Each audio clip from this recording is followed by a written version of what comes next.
Uh,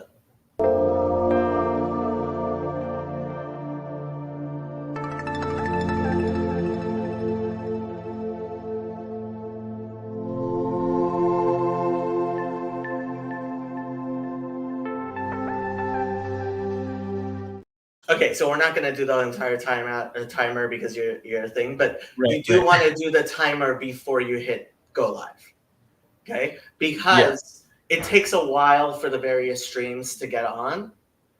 We're live actually right now, if anybody's watching, but it takes a while before the bots on my server tell people, and then people get notifications. And I they see, start, I see. So you have to yeah. wait. Yeah, but so if I have the timer on before I hit live, hmm what how is anybody seeing that timer? Well, Oh, it's that's right. yeah, On you, yeah, yeah, yeah. yeah. Okay, You get okay, it? Okay, yep. okay. And then you want to put the link into the chat so people Can join. can join. Yeah. So So, go to the invite, copy the link, and yeah. then put. So, hello everybody. Chezi and Nathan are already watching, as you can see. Um, Gage is on the board of directors of Fountain of Comfort. He is an MSW student, as I am, and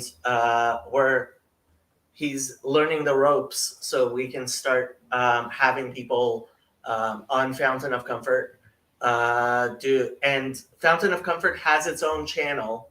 So if you want to see this on Fountain of Comfort, you can. Here, I'll put that link into the. Please like and subscribe on Fountain of Comfort. And if so, we're going to be doing the mental health stuff hosted by people who are at the very least either trained peer counselors or in an actual counseling program on Fountain of Comfort. Yeah.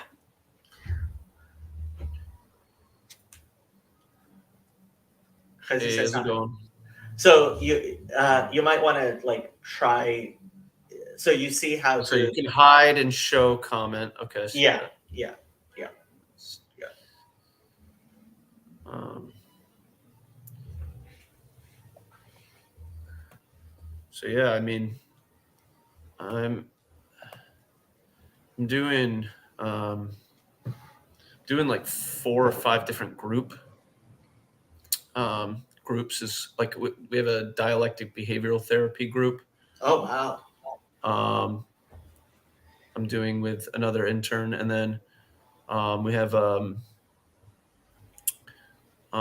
trans youth group, hmm and that one's really cool because the parents come, and so we kind of have like the first hour is the parents with the children, and then the children go up, split up in a separate room, meet with one of us, and then the other one of us meets with the parents, go through issues related to raising, you know, kids who are transitioning. hmm Um, there's been some really cool conversations there, honestly, hmm because parents talk a lot about, their reactions from other family members hmm um, who tend to cause a ton of problems at Yeah, every level. yeah, um, and so they're looking, therefore, to navigate all of that. And so it opens up a really cool opportunity to just, you know, sort out how, things like what can end up being more harmful for the kid. Like a good example of this is like when they're misgendered by a family member intentionally, and then hmm let's say it's like an uncle or something, and then the mother like freaks out and says like, you cannot misgender, right, and then what ends up happening is like that ends up causing more problems for the child than yeah, if they had been misgendered and it would have whatever, it's just Uncle right, Harry or whatever, you see what I'm saying, and it yeah, it creates this like there's way more of an emotional response, and then it's like then the child sees that, oh, my transition is actually negatively affecting the the way family. my family dynamics, and that's a way more emotional load than being misgendered. So Yeah, yeah, some really interesting dynamics coming up there. yeah, yeah. I mean, this is really interesting stuff. I'm That's a really interesting group you have. I right now am co-leading a domestic violence group. Oh, cool. I am so I am doing a human development / child rearing group right now that I have been doing for. So I'm interning at 2 places: Catholic Charities and this other place. Right. So at Catholic Charities, I'm doing human development, but I've been doing that for a little while, and that's going to end soon. And the domestic violence one, we've this is going to be the 3rd week tomorrow, and Okay. in January I'm starting another parenting group. So Nice. yeah, the How large are the groups roughly? the um, the one at Catholic Charities is only for the mothers who. So it's a pretty small shelter Right. because it's mothers with children, um, and it's only for the mothers who are in the first 6 months. So right now there's only three members of the group, which Right. gets kind of Because it's a small kind of clientele that could even be possible to, yeah, right. yeah. I mean, frankly, we're because we're probably going to be switching to individual therapy with that because like when the group is so small, once there's only 2 people in a group, like it's no longer group dynamics and it just doesn't work very well at all. Right. Right. You I do think 4 is basically a minimum for a good group, and that's the minimum at the new place I'm working at. Yeah. um No, that makes sense. Yeah. The and, and that's part of the reason we're not going to continue this group because we're losing more and more mothers because they're graduating or Right. so the new group starting in January, I mean the max for our groups is 10. But the the domestic violence group that we're doing right now, even though it's supposed to be larger, is also there's only 3 people in the group. How large are Right. your groups? We usually range between 4 and 10. So Yeah, that that's tracks. standard. I think that is optimal. Yeah, yeah. Um, But I mean, that's with the families. Is that 4 to 10 families or 4 to 10 people? so no, that would be 4 to 10 families. Oh Because wow. so most of the group is most of the time is spent separated. So you've got usually like in that regard, it would be like 2 groups of Hmm. 5 or 6. The kids with one of the clinicians, and then the parents with one of the clinicians. Hmm. Some of the kids that come don't have a parent who's involved, and so they come with what we call like a mentor. Hmm. And so these are uh, people in the community who have volunteered to be like the support person. Hmm. Um, and so that's a cool program. I mean, some of them, some of the mentors are transgender, others aren't. It Hmm. just kind of depends. Um, What's the age range of the kids? um, 12 to 18. Okay. Most of the kids in the group though are more around the 12-year-old range. Hmm. Um, and I think part of that is it slightly appeals more to the like tween Yeah. as far as the way we run the group, and that Yeah. like an 18-year-old is kind of going to be like, this is a little, I Yeah. don't know. I mean, because there reaches that weird range in high school where the things, it's like you find something helpful and then you don't, and then you find it helpful again once you become more Right. mature and realize that it's actually so that range we don't really get many Mm. students over the age of 15. Um, but yeah, I mean, for anyone listening, I mean, it everything that I have experienced over the last 6 months since I've started has really only given me more reason to feel that there is just a giant wave coming of and so, to speak to Fountain of Comfort for a second, it's like there is a massive opportunity here to really affect lives in a meaningful way. I wasn't going to talk about this. I posted briefly on my Twitter. Did you see on my Twitter what happened to Trevor?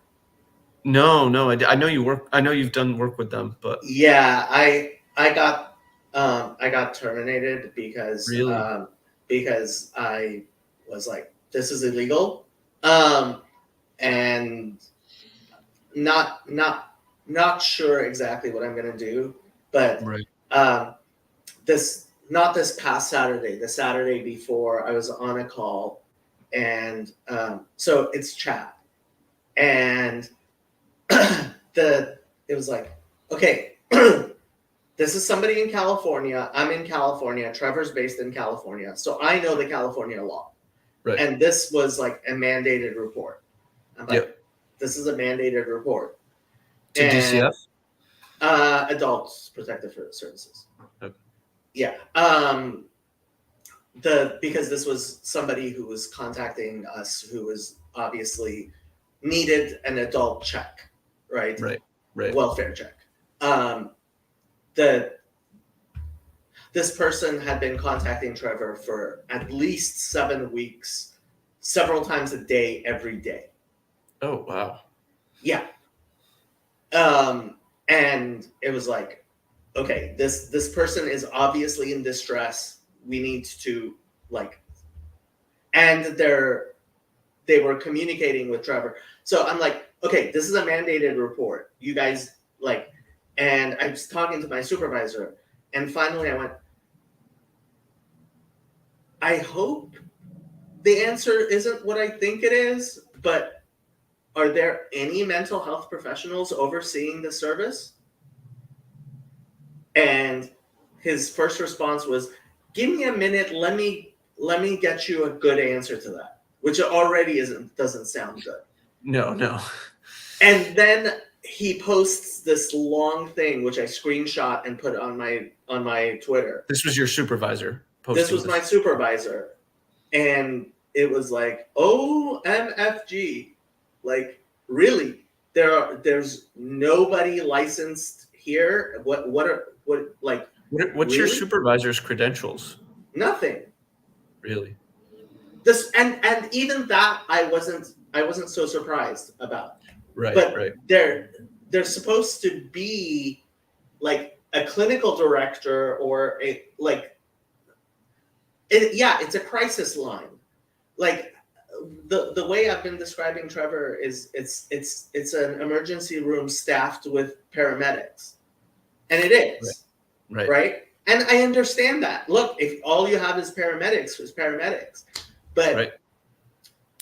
I got terminated mostly because the way they are running things is, if there was a doctor there, they would kick him out. Right. I see what you're saying. Yeah. So it's like increasing the level of care too much is in some sense disrupting the whole system. Yes. Right. Wow. But see, it's not, I agree with you. It's not so much that a problem that if that's what they have, that's what they're doing, but it's the fact that there's no pipeline. Do you see what I'm saying? Like there's no movement outward to something more. Even if the system of Trevor itself can't handle the stress of providing that. Yeah. I feel like if you're going to do what you need to do, you have to have some sort of a pipeline So I have to say, the training was excellent. The 10 weeks of training I had was excellent. The fact is, it seems like the staff has been completely politicized, and they're rebelling against the training and the standards and the norms that were set up by professionals. Right. Because they unionized recently, and it looks like they kicked the clinical directors out. That's what it looks like. That's crazy. It's I insane. need to go because I got a client at noon. Okay. But thanks for getting me set up, Jacob. Appreciate it. Sure. You might as well end the stream. Go ahead and end the stream. Okay. All right. Yeah. See ya.